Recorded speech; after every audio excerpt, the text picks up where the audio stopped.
Olá, pessoal, sejam todos e todas bem-vindos e bem-vindas. Estamos começando o nosso estudo da obra Instruções Práticas sobre as Manifestações Espíritas, que vai ao ar todas as terças-feiras ao meio-dia.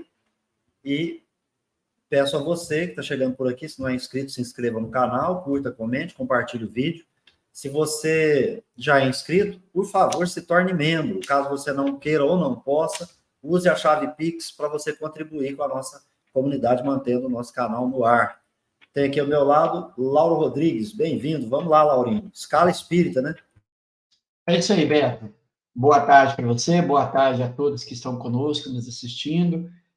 Você pela plataforma do YouTube e também pela plataforma do Facebook. Como sempre, convidamos você que está no Facebook a vir participar conosco pelo YouTube, porque aumenta nossas visualizações e você pode fazer todos aqueles movimentos que sempre pedimos.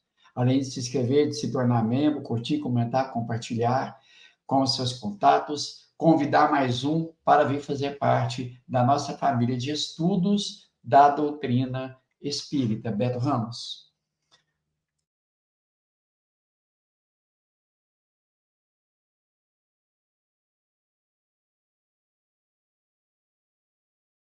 Beto, você está mudo. Me desculpe, microfone desligado.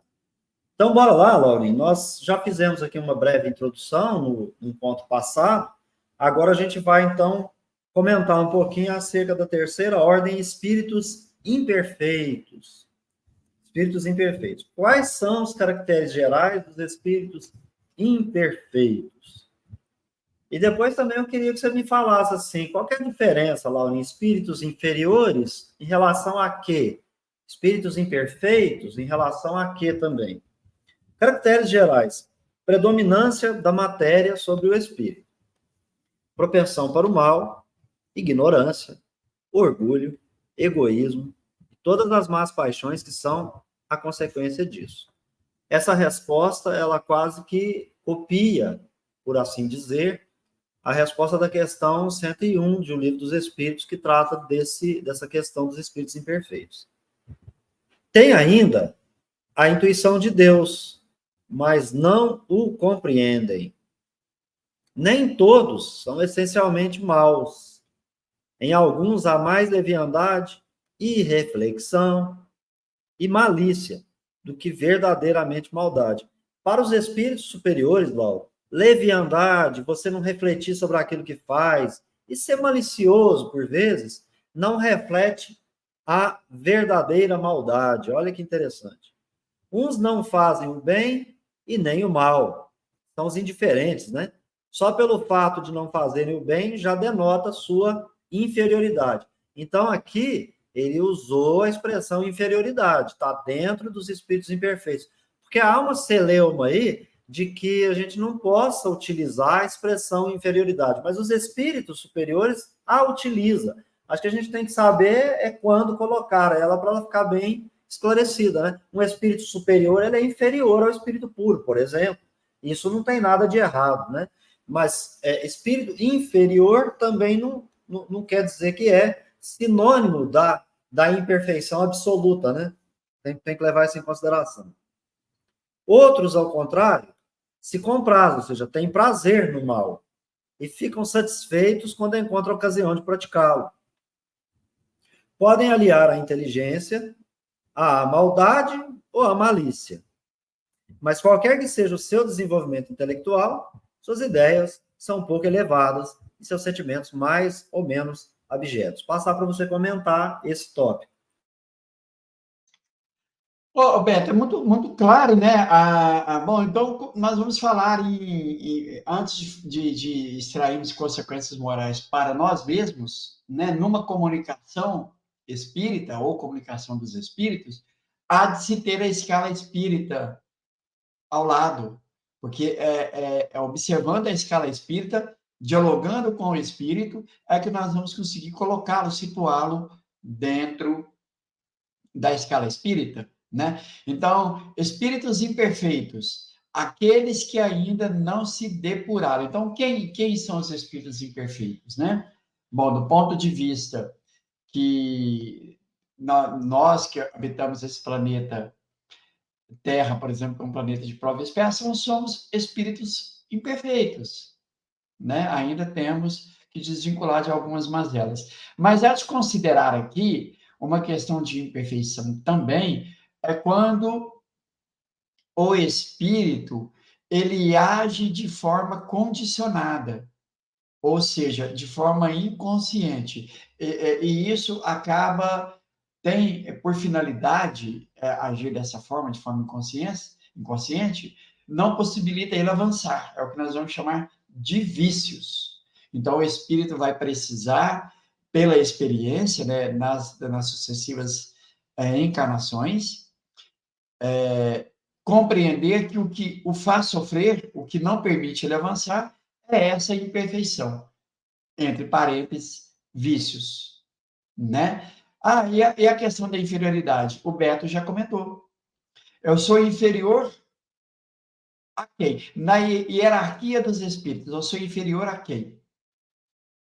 Porque eu posso ser um espírito inferior, né, em relação ao espírito mais elevado que eu, é claro, mas posso ser superior a outro que está atrás do ponto de vista do progresso. Então, inferioridade é como o Beto bem colocou, nós precisamos pontuar para entender onde nós estamos encaixando essa palavra, né? Então, até aqui, a gente percebe que nas comunicações, há espíritos que se comunicam, que são maldosos, que são levianos, que são maliciosos, são travessos, né? Respondem tudo, não estão nem com a verdade. Então, são os pseudo-sábios, que a gente vai mais adiante falar disso. Mas o que é importante nas comunicações? Devemos aceitar comunicações só porque o Espírito diz ser alguém, usar o nome de uma personalidade distinta que viveu aqui entre nós? Não, não é por aí. Nós temos que averiguar o fundo, a linguagem, e tentar encontrá-lo, situá-lo na escala espírita. Aí sim, nós vamos ter uma ideia de qual espírito a gente está realmente lidando. Mas a questão aqui, Beto, é ter a escala espírita debaixo dos braços. Livro de cabeceira, vamos colocar assim. E do ponto de vista de consequência moral para nós, podemos, a partir da escala espírita, nos conhecer. Beto leu agora há pouco uma série de questões de inferioridade, leviandade, maldade, né? Ambição, desonestidade, ciúme, inveja. Tudo isso caracteriza, é um sinal de inferioridade, de imperfeição, que está ligado ao orgulho e ao egoísmo. Beto. Ok. Então, agora a gente vai explicar por que que nessas comunicações a gente tem que ter os pés atrás. Erasto já explicou. É melhor você repelir 10 verdades que aceitar uma única mentira. Agora, em razão de que ele fala isso? Porque as comunicações dos espíritos inferiores, nós vamos observar o seguinte: os seus conhecimentos acerca do mundo espiritual estão limitados. E o pouco que dele sabe se confunde com as ideias e preconceitos da vida material. Por isso o espírito fala que tem uma vida toda material lá, porque está confundindo. Ele nem sabe o que é real, o que não é. Ele não consegue abstrair para ter uma visão mais profunda, mais lúcida. Ele também já vê aquilo, entende como ele quer, ele também não indaga, não pergunta, conhece as leis. Então, uma obra mediúnica, ela não pode ser livro de cabeceira, como tem sido dos expositores espíritas aí, já de algum tempo, né? Por esse motivo, esses espíritos só podem fornecer noções falsas, incompletas da vida nos planos do espírito, ou seja, no mundo espiritual. O espírito, depois que ele está desencarnado, ele volta para o mundo primitivo, e quem chega lá dá noção falsa desse mundo primitivo, desconhece as leis, por conta de tudo que a gente falou aqui até agora. Aí o Kardec chama a atenção o seguinte: no entanto, todavia, o observador atilado quase sempre pode colher em suas comunicações, ainda que imperfeitamente, a confirmação das grandes verdades ensinadas pelos espíritos superiores. Ele está falando, gente, aqui de consequências morais. A gente fica preocupado se o espírito está comendo, está bebendo, está dormindo, está fumando um cigarro. Se vai ajudar na pandemia, se tem uma vacina. Para com isso. Vamos observar o espírito, na sua essência, relacionando-o com as consequências da vida que ele teve aqui na Terra ou das vidas, e como isso repercutiu lá. As comunicações vão trazer isso para nós, todas elas, todas. Porque é isso. O observador atento, atilado, observador arguto, ele quase sempre vai colher em suas comunicações, ainda que imperfeitamente, a confirmação das grandes verdades ensinadas pelos espíritos superiores. A uma ou outra comunicação não vai servir para nada, porque às vezes nem tem espírito ali comunicando, é só o espírito do médium mesmo, e ele não tem conhecimento nenhum, então não tem nada naquela comunicação. Mas se a gente observar atentamente, como observar? Pela linguagem se revela o caráter. Qual a linguagem que eles estão usando? Todo espírito que em suas comunicações trai um mau pensamento pode ser colocado na terceira ordem. Então, observa atentamente. Ele está falando de um único pensamento mau, um único equívoco. Não é 10, não é 20. Não, mas só errou nisso aqui. Vamos passar a mão. Não. Por conseguinte, todo mau pensamento que nos é intuído nos vem de um espírito dessa ordem. Eles assistem à felicidade dos bons, e isso constitui para eles um tormento incessante, pois que experimentam todas as agonias que a inveja e o ciúme podem produzir. Não é porque está desencarnado que não tem inveja da gente, se a gente estiver feliz e estiver prosseguindo num caminho mais justo, mais reto. Conservam a lembrança e a percepção nos sofrimentos da vida corporal. E essa impressão é não raro mais penosa do que a realidade. Então o espírito falou de uma série de coisas penosas que são experimentadas e vividas na Terra. É porque ele guarda isso como espírito. E para ele, como ele é, vou dizer assim, ele é todo pensamento. Para os espíritos, o pensamento é o quê? Tudo. É tudo. Então, lógico, ele está imerso em si mesmo, ele sofre muito pela falta de conhecimento.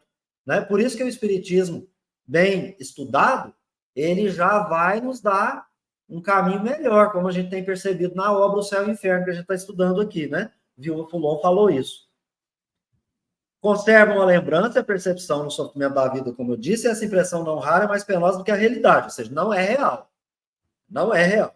Dessa forma, sofrem efetivamente tanto pelos seus males antigos e pessoais, quanto por aqueles que fizeram os outros padecer, porque ele está imerso nas suas imperfeições e sofrendo com os maus atos, as consequências morais. Esse sofrimento ele é todo moral. E como esse sofrimento é duradouro, ele supõe eterno. Deus, para puni-los, quer que assim o creiam. Mas veja, Deus, para puni-los, no sentido de quê? De quê? É um pai educando seu filho. Como que ele educa? Com leis naturais. Então, isso aí não é porque Deus escolhe o lauro para Cristo ali e mete a correia nele, não. Não é isso, não. Todos nós passamos, em maior ou menor grau, em razão daquilo que a gente fez em maior ou menor grau para a gente e para os outros também, Lauro Rodrigues. E é importante, quando fala da linguagem dos espíritos, do conhecimento acerca do mundo espiritual, quando nós vamos à questão 1011, 1012, do quarto livro dos Espíritos, Esperanças e Consolações, que vai falar sobre paraíso, sobre purgatório, sobre paraíso espiritual, enfim. Nós vamos ver que os Espíritos vão tratar disso lá. Mas por que algumas pessoas descrevem? Porque eles falam assim, porque é o que eles têm como comparação à vida material. Então, essa comparação que nós temos aqui do mundo espiritual como uma vida espiritual, material, se nós levarmos essas ideias para lá, e por não conhecermos, e o nosso estado de progresso ainda pouco adiantado, é claro que no mundo espiritual, vamos viver uma vida como se fosse uma vida material. né? E que nada mais é do que uma ilusão. Aí o espírito leva com ele as lembranças, que agora há pouco o Beto leu isso, e se nós formos lá na questão, o item 257 do Livro dos Espíritos, né? Percepções, sensações e sofrimento dos espíritos, vai falar isso, que o corpo é o instrumento da dor. Então, o espírito percebe todas as sensações, o espírito capta, né? Ele percebe aquele corpo transmite para ele. E isso, claro, então o espírito agora tem conhecimento disso, ao desencarnar, leva essas lembranças, por não conseguir compreender ainda o mundo espiritual e acreditar ter uma vida lá material como aqui, ele sofre lá como se estivesse sofrendo aqui. Mas os espíritos vão dizer que é uma agonia moral. O sofrimento é moral. Ele não é físico. E os espíritos vão deixar claro assim: o espírito não tem órgãos. Ele não precisa descansar, como o nosso corpo físico. Quando fala em descanso para o espírito lá, é um descanso moral, que não tem nada a ver com o nosso descanso físico. Então, quando o espírito descreve algo lá, que ele está vivendo lá, e dá uma ideia toda material, ou ele está procurando uma forma de nos explicar isso, e aí a gente precisa estudar a comunicação, ou é como ele entende, é aquilo que ele compreende do mundo espiritual, e que não é uma verdade. Uma verdade para ele, mas que, do modo geral, é uma ilusão, né? Ou então, como eu disse, o espírito está usando estratégias para que ele possa explicar aquilo que ele está sentindo lá para nós, porque nós aqui não teríamos uma forma de compreender. Então, por isso é importante estudar a comunicação, trazer para dentro da escala espírita. Vamos lá. O espírito que diz precisar tomar sopa. Ora, baseando-nos aqui, então, que o espírito não tem órgãos, o espírito não tem boca. O espírito, em verdade, aquela forma da sua última encarnação é uma aparência, né? Então, se ele diz precisar tomar sopa, se ele diz precisar de um médico, tomar um medicamento, dormir, denota um estado de inferioridade.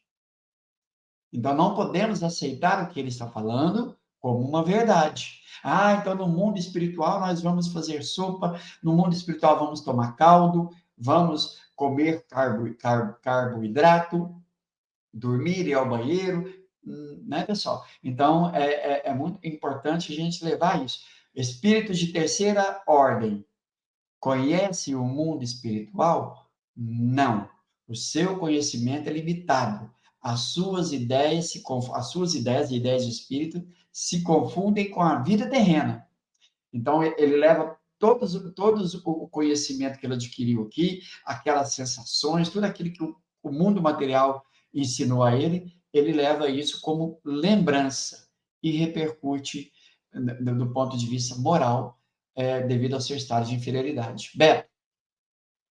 Muito bem, nós chegamos ao final de mais um encontro aqui pelo canal. A gente estudou a obra Instruções Práticas sobre as Manifestações Espíritas.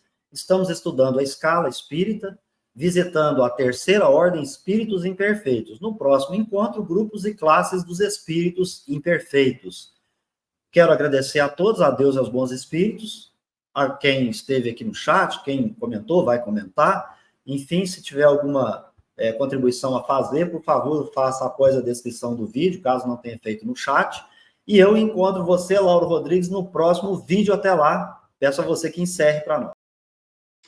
Beleza, Beto? Que é agora às 18 horas, para o nosso estudo continuado da obra O Céu e o Inferno. Nós estudamos a edição original do ano de 1865 e quero agradecer a você que está conosco agora, né? Como o Beto bem colocou, faça seus comentários aí, fique à vontade, tá bom? Ajude-nos de uma forma que possamos todos adquirir o conhecimento. Um abraço a todos, então, nos encontramos às 18 horas. Fiquem com Deus.